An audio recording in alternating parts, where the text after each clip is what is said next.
పరిశుద్ధాత్ముడా త్రియేక దేవా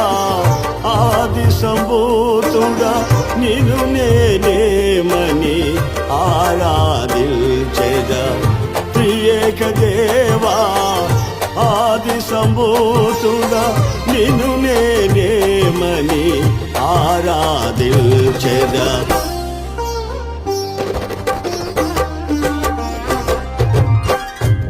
జ్యోతిర్మయుడా నా ప్రాణ ప్రియుడా స్తుతి మహిమలు నీ